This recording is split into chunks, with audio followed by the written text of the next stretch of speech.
Dans le bâtiment, on parle tout de suite de plusieurs milliers de références, des fichiers de plusieurs milliers de lignes, et quand il faut les mettre à jour, c'est tout de suite quand même assez pénible. Quels conseils vous donnez aux fabricants? Je trouve que les fabricants ont peu de visuels à proposer. Au niveau des argumentaires et des descriptifs, on a parfois des données qu'on sait déjà obsolètes. En étant précis, on minimise les erreurs et donc les risques de retour. Pour moi, c'est la responsabilité du chef de produit d'être curieux, d'observer et d'enrichir sa donnée. C'est une culture en fait. Aujourd'hui, dans le bâtiment, il y a beaucoup de progrès encore à faire là-dessus. On est encore très loin d'une harmonisation parfaite. Pourquoi selon vous? Pour moi, Fabrice, c'est quand même un bon début d'harmonisation de la donnée. Bienvenue dans Fab Info, le podcast qui décrypte les enjeux de la donnée produit dans l'industrie. À chaque épisode, on donne la parole à celles et ceux qui vivent la réalité du terrain. Fabricants, distributeurs et experts. On parle format, PIM, e-commerce, relations clients et transformation digitale. L'objectif, comprendre comment la donnée devient un levier de croissance, de différenciation et surtout de vente. Je suis Lucas. Et je suis Paul, et ensemble, on vous emmène dans les coulisses de la donnée produit. Fab Info, là où les données deviennent des ventes. bonjour Arnaud. Bonjour Lucas. Je suis ravi de vous recevoir sur le podcast Fab Info. Merci, merci de l'invitation. On va échanger pendant une petite trentaine de minutes ensemble sur les sujets de données produits, de distribution, de comment on va essayer de décrypter comment mettre en place les bonnes stratégies aussi de distribution. Avant tout ça, j'aimerais beaucoup, Arnaud, que vous vous présentiez à notre auditoire. Ok Lucas. Donc je m'appelle Arnaud Gendron, j'ai 54 ans. J'ai 25 ans d'expérience professionnelle dans 4 sociétés et principalement dans le domaine du bâtiment, où j'ai exercé différentes fonctions, notamment dans le marketing et les achats, et puis également dans le développement commercial. J'ai notamment travaillé 11 ans dans un groupe familial qui s'appelle Sphering, qui est connu en France pour 2 marques. Jonkou, qui est une marque de conduite fumée, donc là on est fabricant, et Lorflex, qui est une enseigne de distribution spécialisée avec 22 agences, donc qui s'adresse à des plombiers chauffagistes et poseurs de cheminées pour leur vendre du matériel varié dans le domaine du chauffage et de la ventilation. J'ai créé mon entreprise en juin dernier, donc je suis devenu mon propre patron pour créer un site e-commerce de vente sur internet de matériel de VMC ventilation. Donc le site s'appelle ventiledirect.fr. Ok, Donc ça fait 4 mois maintenant que j'exerce, que j'ai démarré mon activité et les premiers mois sont plutôt positifs. ok. Peut-être justement, ça m'intéresse de comprendre la genèse aussi de ce projet. Vous avez, comme vous l'avez mentionné, vous avez passé beaucoup de temps dans la distribution chez les fabricants. Qu'est-ce qui vous a poussé à lancer Ventile Direct? Quelle est la genèse de ce projet? Est-ce que vous pouvez nous parler un peu de l'entreprise et de son lancement? Eh bien, en fait, donc j'ai exercé 12 ans dans le domaine de la ventilation et de la VMC, ce qui m'a permis de bien connaître le marché, les produits, les fournisseurs. Je participais à tous les salons en Europe dans le domaine, donc j'ai acquis une expérience dans ce domaine. C'est un domaine qui m'intéresse, qui me passionne, et j'avais envie de mener ma propre aventure, de voir de quoi j'étais capable en termes de gestion d'entreprise. Et clairement, le digital et la vente e-commerce sont pas encore très développés dans le bâtiment et dans le domaine du bricolage en général. Donc, je pense qu'il y a encore un créneau à prendre sur certaines niches comme la VMC. Et j'avais envie de tenter ce pari. Donc, on voit à la fois des particuliers avec un projet de rénovation ou tout simplement un remplacement de tout ou partie des composants du système de VMC, mais également à tout un tas d'artisans qui se retrouvent à avoir besoin de matériel en urgence. Et aujourd'hui, Internet est quand même le type de recherche principal, y compris chez les pros, quand on a besoin de matériel de VMC ou plus généralement de bricolage. Pourquoi la ventilation? La ventilation, c'est à la fois simple et technique. Donc, c'est un domaine qui est intéressant parce qu'il concerne la qualité de l'air. C'est quelque chose en fait qui est pas forcément beaucoup mis en avant. On dit souvent que c'est un peu le parent pauvre, dans le domaine du CVC, chauffage, ventilation, climatisation. Heu, donc il y a pas mal de choses à expliquer. Donc, c'est intéressant de pouvoir créer du contenu pour aider à la fois les particuliers et les pros qui sont pas toujours, très très expérimentés, sur, quel type de matériel choisir. Enfin, donc c'est assez riche et c'est un milieu qui continue à évoluer et puis globalement, on l'a vu notamment dans les résultats, d'Uniclimat, sur le marché en 2024. La ventilation a plutôt mieux performé que d'autres domaines dans le génie climatique, qui ont beaucoup souffert et la ventilation s'en sort plutôt bien. Donc il reste un beau potentiel, notamment sur la partie rénovation. Alors c'est un de vos axes de différenciation, on aura l'occasion d'en reparler, mais la donnée produit et notamment le contenu que vous créez participe à accélérer vos ventes et vous différencier. Ça fait une bonne transition vers le premier sujet que je veux aborder avec vous, c'est justement la donnée, produit des fabricants. Alors déjà question simple, vous avez certainement, commencé à travailler avec des marques que vous connaissiez. Comment, s'est, réalisé le choix, du catalogue, de vos produits? Donc, au niveau du choix des fournisseurs, bah, déjà, il faut trouver des marques qui veulent bien vous suivre. C'est pas toujours évident, hein, quand on se lance. Et après, ben, j'ai une certaine expérience du marché des produits, donc, je ne distribue que des produits dans lesquels je crois. D'une part parce que je souhaite être certain de la qualité et que j'aurai pas de soucis derrière. Donc à la fois en termes de qualité intrinsèque et d'application, pour ce qu'on peut en faire, je souhaite vraiment aller sur des produits, robustes et où je suis persuadé que c'est des produits qui apportent un plus à mes clients. Donc ça s'est fait assez naturellement et c'est vrai que pour l'instant, il y a beaucoup de sites internet e-commerce qui ont un catalogue très, très large qui propose toutes les marques. Moi, j'ai souhaité quand même, avoir une sélection au niveau de mes partenaires fournisseurs et même au niveau des produits pour aller vraiment sur des produits que je maîtrise, sur lesquels je suis capable de donner du conseil, à la fois, sur mon site évidemment, mais aussi au téléphone si besoin et qui apportent quelque chose sur le marché donc qui sont un peu originaux ou pas forcément très distribués. OK. Alors, ça fait le lien avec, la donnée produit et justement, des projets. On va revenir, un peu dans le passé, mais on avait évoqué déjà ensemble sur, l'implémentation d'un projet PIM que vous aviez réalisé. C'est quand même quelque chose d'important maintenant chez les fabricants qui, diversifient leurs, canaux de distribution et en même temps, on voit une explosion de la donnée produit nécessaire, pour vendre. À quel besoin essentiel à ce moment-là, quand vous avez et si vous pouvez redonner un peu le contexte du lancement de ce PIM, à quel besoin essentiel répondait-il? Bah, donc ça, c'était quand j'étais, dans le groupe Sphering, donc pour, Joncoux et Lorflex. Donc on avait un projet pour refondre les 2 sites internet, sachant que Joncoux, on était sur un site vitrine, de fabricant et Lorflex, on était sur un projet de site e-commerce. Et en amont de cette refonte de site internet, on a décidé d'avoir un PIM, parce qu'on savait que ça serait long et qu'il fallait absolument qu'on organise notre donnée produit pour pouvoir après, la distribuer vers ces canaux, vers ces sites internet. Donc ça, c'était en 2018 et les projets, à proprement dit de refonte de nos sites ont eu lieu 1 an et demi plus tard, au moment où le PIM était, quasi prêt. Donc ça répondait à un besoin de hiérarchisation, organisation de notre donnée produit. On avait aussi, comme beaucoup de fabricants, de l'info qui était, disséminée, de gros problèmes dans la gestion de nos médias, de nos visuels, et de plus en plus de demandes de clients pour la partie Jonco, sur des exports, de données produits de type FAB10. Notamment, c'était à l'époque où le FAB10 était en train de devenir de plus en plus populaire. Donc on avait, on va dire, 3 axes. On avait la refonte de nos sites internet.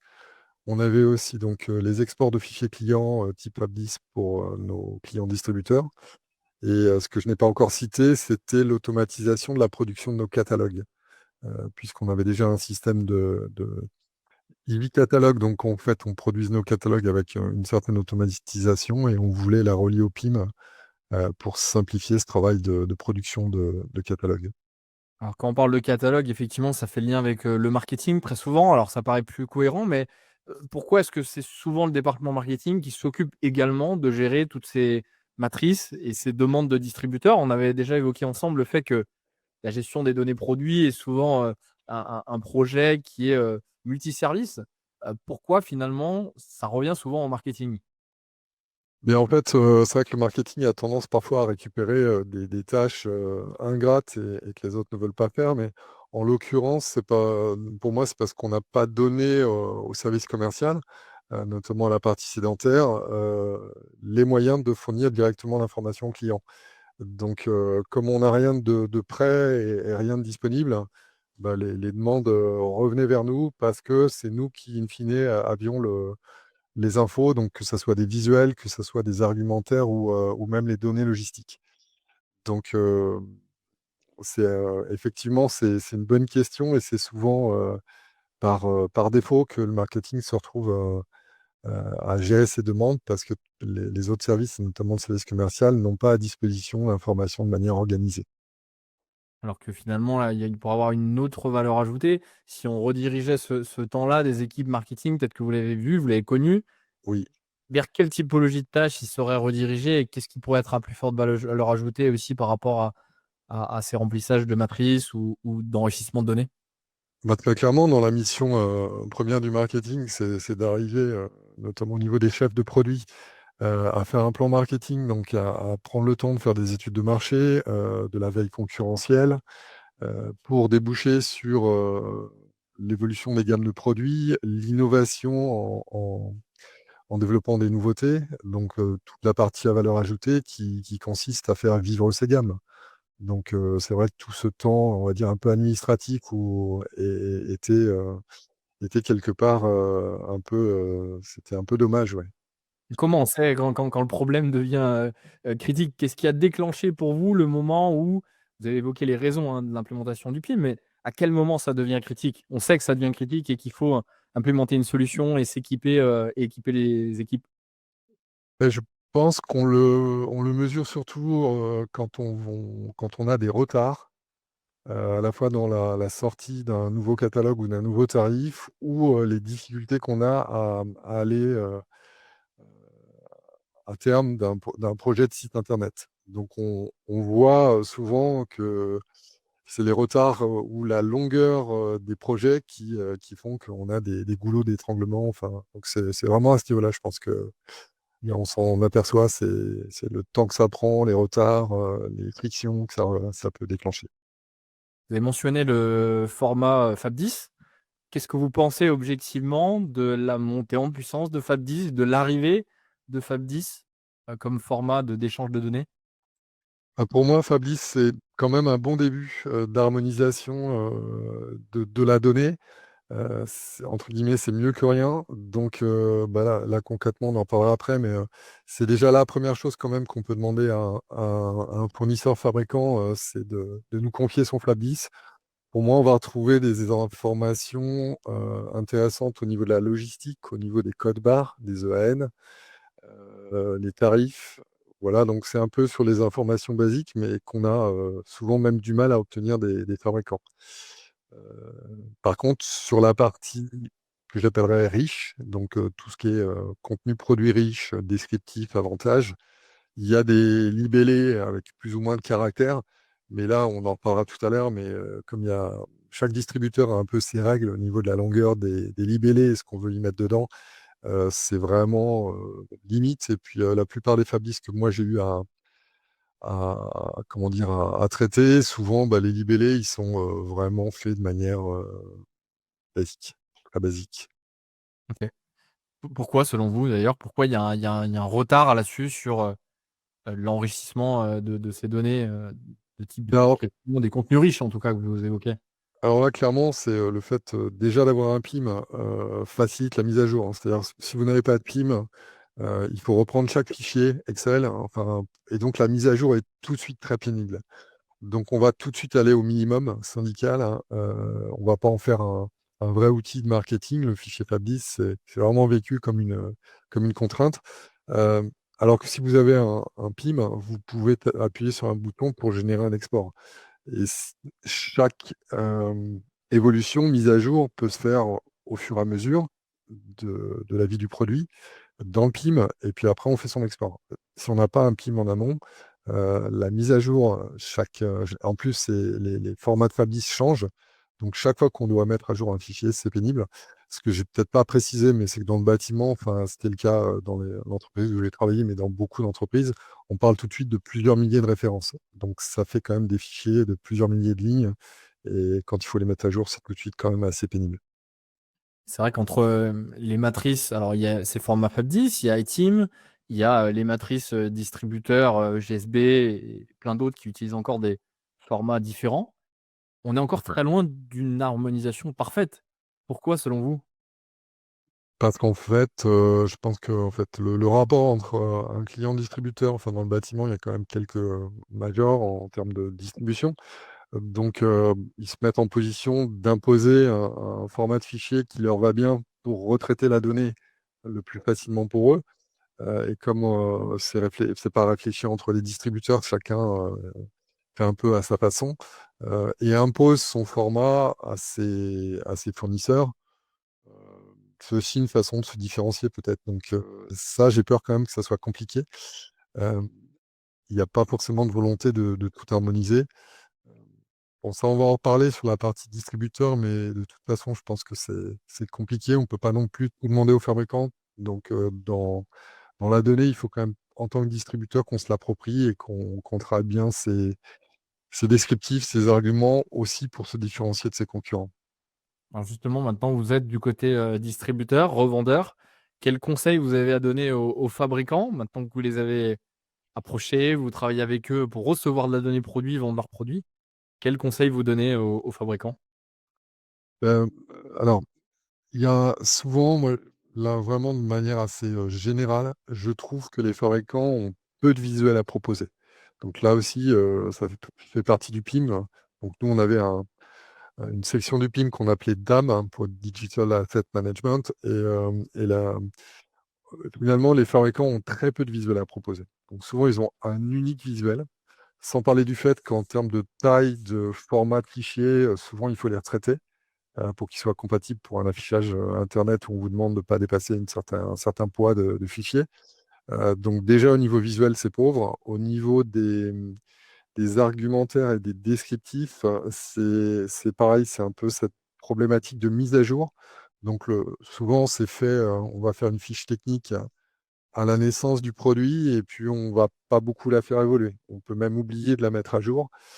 Donc on a parfois des données qui sont, vieillottes ou, qu'on sait déjà, obsolètes. Donc tout ça, c'est plus, la mise à jour des données, et ça renforce l'idée qu'un PIM est nécessaire, puisque, enfin nous, là où j'ai travaillé, en fait, chaque chef de produit était responsable de la qualité des données dans son PIM. Enfin, dans le PIM pour sa gamme de produits. Donc il fallait pas attendre une réédition de catalogue où on constate une erreur. C'était vraiment une mission que d'avoir toujours de la donnée à jour. Donc en clair, c'est, déjà d'enrichir un peu sa base de visuels parce que je trouve que c'est souvent assez pauvre. Sur un site internet, on nous recommande d'avoir un minimum 3 visuels par fiche produit, et j'ai quasiment aucun fournisseur qui m'en propose autant. Et puis d'avoir des données qui soient, dont on sait qu'elles sont vraiment à jour et dont on peut avoir, confiance au niveau de la précision et de la qualité. OK. C'est intéressant parce que et vous étiez de l'autre côté avant. Qu'est-ce qui fait qu'un fabricant n'a pas 3 visuels à proposer sur ses produits? Qu'est-ce qui l'en empêche? Et vous avez commencé à évoquer quelques bonnes pratiques. Vous responsabilisiez vos chefs, de produits. Est-ce qu'il y a d'autres bonnes pratiques pour justement pouvoir mettre en œuvre, ces besoins des distributeurs? Là, c'est l'écoute client, hein. Je pense que, enfin, en tant que fabricant, on a tendance à pas forcément de se mettre à la place du client final. Donc, le fait de proposer, plusieurs visuels, des mises en situation, des schémas, tout ce qui peut rassurer dans l'acte d'achat. C'est vrai que chez les fabricants, c'est pas forcément quelque chose qui est très présent. Les chefs de produits ont souvent aussi un background technique, qui fait que sur ces côtés marketing, il n'y a pas une grande, forcément appétence. Et moi, rétrospectivement, c'est vrai que je pense qu'on n'était pas assez, exigeant dans la qualité des visuels, dans la variété des visuels quand sur nos produits, voilà, il fallait un visuel, on faisait un visuel. Et puis après, il peut y avoir aussi une question de budget parce qu'il faut aussi, faire des belles photos, donc faire appel à un photographe professionnel, savoir le briefer, prendre le temps de faire des mises en situation, donc ça nécessite aussi un peu d'argent et de temps. Vous avez des exemples de bons élèves? Des qui ont des bonnes pratiques? Vous avez bossé maintenant avec beaucoup de fournisseurs, je pense. Vous les avez sélectionnés justement Oui, pour vendre les produits en lesquels vous croyez. Est-ce qu'il y a des bons élèves et quelles sont leurs bonnes pratiques? Et ben, enfin moi, sur le domaine de la VMC, je trouve que, par exemple, une marque comme Aldes, qui est un leader du marché, est une marque qui a quand même un site internet bien fait, bien documenté, avec toute une variété de visuels qu'ils envoient à leurs clients pour pouvoir faire leur catalogue ou site internet, de la donnée technique, des argumentaires aussi produits. Donc, c'est assez complet, c'est assez riche et puis précis et qualitatif. Voilà. Donc, une marque comme Aldes est pas mal là-dessus. Et sinon, je travaille aussi avec une marque qui s'appelle Angeos, qui fabrique un peu dans le même domaine des composants pour la VMC. Et là aussi, ils ont pas mal de choses en termes de visuels, de schémas, des fiches techniques qui sont précises, des tests produits. Enfin, voilà, c'est les deux que je citerais, moi, auxquels je pense. Qu'est-ce qui change le plus, selon vous, dans l'expérience client en ligne par rapport à physique, notamment sur des produits techniques comme ceux que vous vendez? Et quel impact ça a sur la donnée produit? Eh bien, très clairement, en fait, c'est vrai qu'on est sur du produit fonctionnel et pas forcément esthétique. Donc, ce qui était important, c'est d'avoir vraiment un descriptif qui soit précis, y compris sur des choses assez basiques comme la matière, la couleur, heu et également tout ce qui est application, à quoi ça sert, dans quel contexte on l'utilise. Parfois en faisant aussi des recommandations ou des restrictions sur l'utilisation. Tout ça en vue de rassurer dans l'acte d'achat et d'éviter d'avoir du SAV ou des retours. Donc, il ne faut pas hésiter à être assez complet. C'est plutôt aussi bien vu par Google quand vous avez une fiche produit qui dépasse les 800 mots. Donc il ne faut pas hésiter à être assez complet. Et puis l'autre chose, c'est qu'on vend aussi des systèmes complets. Donc il faut bien insister sur les produits complémentaires, avec quoi on l'utilise. Donc oui, il faut surtout être précis et bien préciser à quoi ça sert pour éviter d'avoir des clients qui commandent sans trop savoir ce qu'ils achètent. Et comment on évalue la qualité, fournie par le fabricant? Qu'est-ce que c'est les critères clés? Vous avez parlé déjà des images, là vous parlez d'un certain nombre, de mots. Comment vous évaluez vous, la qualité des données que vous pouvez recevoir? Et est-ce que de manière proactive, deuxième partie de la question, est-ce que de manière proactive, vous allez demander plus aux fournisseurs et que finalement, comment le distributeur doit savoir quelle part de responsabilité il prend lui et qu'est-ce qu'il est en droit de demander aux fabricants? Ben oui, je pense qu'il ne faut pas hésiter à demander des compléments d'information aux fabricants quand on veut être plus précis que ce qu'on peut trouver dans les données qui sont fournies. Heu, on peut s'appuyer aussi sur des documents techniques, des avis techniques, des tests. Donc parfois l'information, on peut la retrouver, mais effectivement, il faut engager le fabricant dans les arguments ou les descriptions qu'on avance. C'est ce que je fais et puis comme j'ai un peu d'expérience dans le domaine, bah, je c'est à peu près ce que je peux demander ou pas et là où c'est un peu touchy, enfin là où il y a un risque, mais effectivement, il faut challenger un peu le fabricant pour aller un peu plus loin que la donnée brute qu'on a, quoi. Ils sont réceptifs à ça? Oui, oui, oui, oui, oui, oui, oui, si, si, il y a pas forcément de problème, mais c'est vrai que c'est pas des choses auxquelles tout le monde pense naturellement. Enfin, en c'est assez curieux, mais effectivement, certains fabricants sont assez loin du marché, et puis ne s'intéressent qu'aux produits qu'ils fabriquent et pas au système complet qui peut engager d'autres produits à côté. Ouais, OK. Vous avez commencé à évoquer, 800 mots comme, étant, un des critères d'une bonne fiche produit. Est-ce qu'il y en a d'autres, notamment sur des produits techniques? C'est quoi la recette, d'une bonne fiche produit en ligne, d'un produit technique? La recette, c'est déjà de proposer quand même plusieurs visuels, et si possible des visuels, en situation. J'essaie toujours de mettre aussi des schémas avec les dimensions parce que ça, c'est pareil, il y a toujours des petites problématiques de pose qui font qu'on a besoin d'avoir toutes les dimensions. Hem, Parce qu'il faut aussi, essayer de préciser, sans aller jusqu'à la notice de pose, mais j'essaie aussi dans mes fiches produits quand même d'expliquer un peu l'installation du produit. Je mets systématiquement la notice de pose en document joint. Et puis, sur mon site, j'ai une rubrique foire aux questions où on peut poser une question sur le produit, on va répondre, et du coup, ça s'affichera dans la fiche produit aussi. Donc, ça permet de créer des questions auxquelles on n'aurait pas pensé et d'aller un peu plus loin. Et est-ce que vous avez un exemple concret où justement la qualité de ces fiches produits, la qualité des données produits a fait une différence significative pour vos ventes? Oui, alors moi j'ai pensé par exemple je vends des bouches d'extraction pour VMCI non réglables, donc de la marque Anjos. Et là, en fait, on a des produits qui se ressemblent, mais qui sont différents en fonction si on est en maison individuelle ou si on est en appartement. Donc aujourd'hui, il y a beaucoup de gens qui sont amenés à remplacer leurs bouches défectueuses, cassées, sales. Et donc il faut être très précis dans la fiche technique sur est-ce que c'est pour appartement? Est-ce que c'est pour maison individuelle? Et si j'ai un T3, c'est pas forcément la même bouche qu'un T5. Enfin, donc il faut bien organiser la donnée pour que le client s'y retrouve, ce qui évite pas tout à fait les erreurs. Mais donc en étant précis, bah, on minimise les erreurs et donc les risques de retour. Ça Je me mets à la place du fabricant. C'est ce que vous disiez tout à l'heure, mais comment j'anticipe ce niveau de détail? Comment, en tant que fabricant, je me dis: «Bon, ben, je vais enrichir ma donnée produit». Je sais que maintenant en ligne, c'est important d'avoir ce niveau de détail, de produits complémentaires, de la pose, du contexte en fait d'utilisation de mon produit. Comment je sais jusqu'où aller? Est-ce que de manière proactive, de quelle manière maintenant me renseigner pour pouvoir enrichir et créer ce fameux champ, ben, complémentaire à ou apposé pour?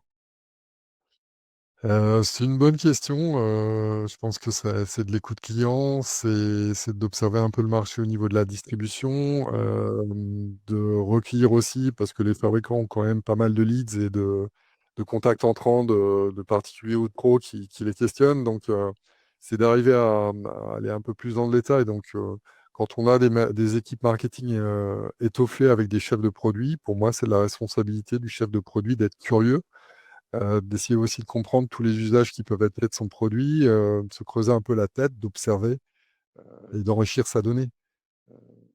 C'est une culture en fait, donc mais aujourd'hui clairement dans le bâtiment, il y a beaucoup de progrès encore à faire là-dessus. Vous avez raison, c'est même une piste, je repense à des cas de distributeurs qui vont même jusqu'à récolter les données, résultant des appels de service client parce que clairement, bah, justement, c'est là où on se rend compte, des problèmes qui ont pu arriver lors de la vente des produits, des données qui ont pu manquer. Donc exploiter les données, de service client, notamment les fabricants, comme vous le dites, récoltent quand même ces appels, ces échanges avec leurs clients finaux. Oui. Exploiter ces appels peut être une source d'amélioration et d'enrichissement de la donnée produit. Oui, à mon avis, ça commence par là, ouais, tout à fait, ouais.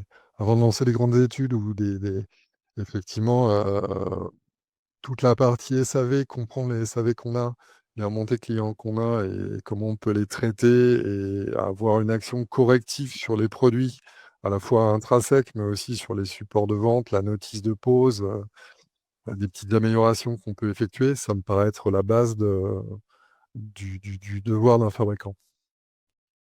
Et alors vous, au-delà de la donnée produit, quels autres principaux critères, vous utilisez pour sélectionner les fabricants avec lesquels vous travaillez?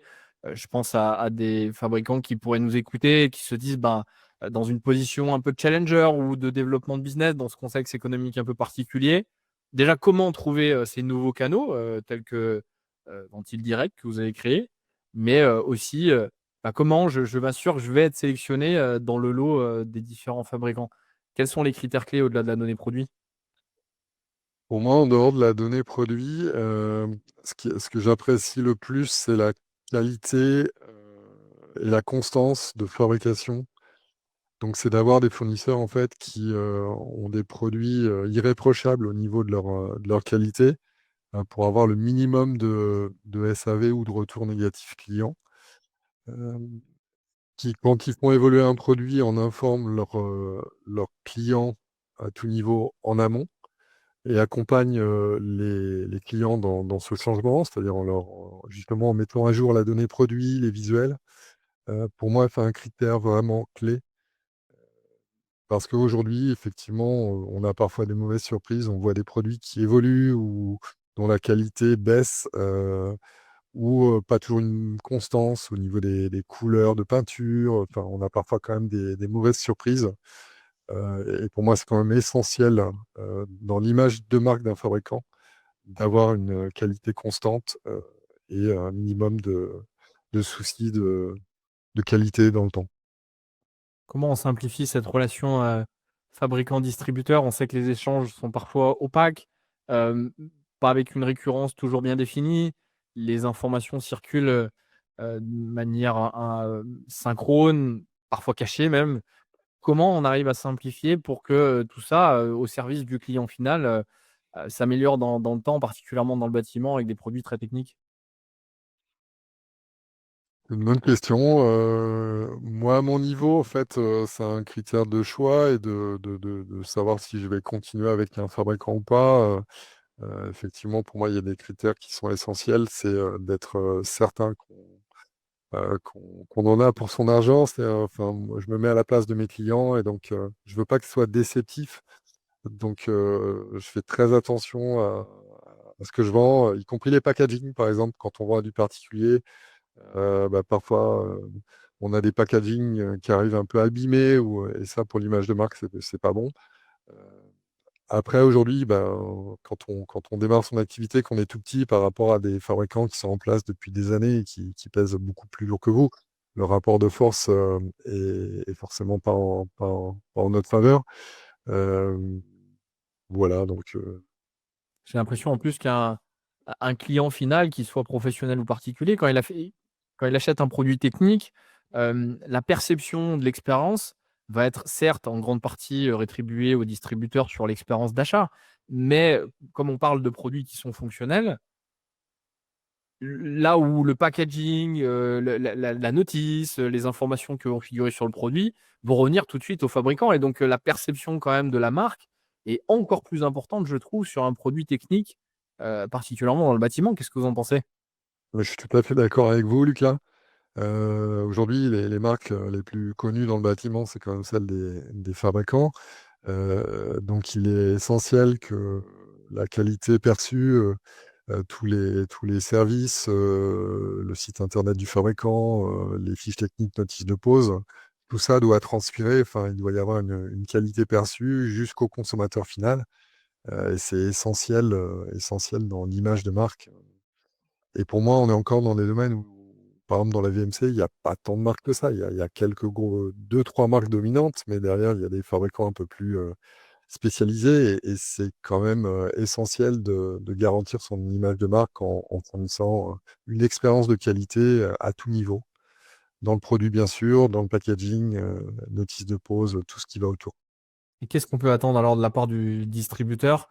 C'est une question qui revient souvent maintenant, bah, le distributeur, quelle est aussi sa valeur ajoutée maintenant dans une économie, digitale, dans des comportements d'achat qui changent?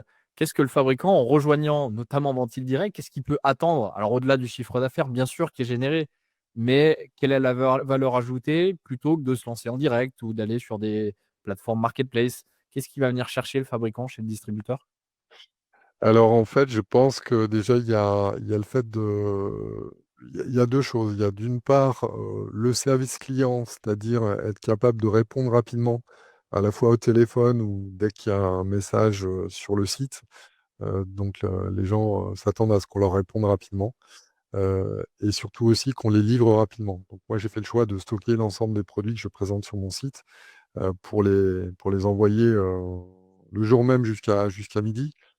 Et ça, je connais pas aujourd'hui de fabricant qui soit capable de le faire. Donc il faut quand même une organisation assez souple, qui correspond pas trop aux standards des fabricants qui sont plutôt organisés avec des usines et une logistique qui met du temps. Enfin ça, je m'en aperçois moi dans mes appros. Et puis le service client, c'est pareil, c'est, gérer du particulier ou du petit artisan qui a un besoin de dépannage, c'est pas comme gérer une clientèle de distributeur. Donc pour moi, le distributeur, il permet quand même aux fabricants de toucher, par exemple, tout ce marché de la rénovation, du remplacement, avec quand même des petits paniers, hein. Moi, je suis sur un panier moyen qui est en dessous de 100 €. Donc on c'est beaucoup de petites commandes à traiter et à mon avis, ça intéresse pas beaucoup les fabricants aujourd'hui.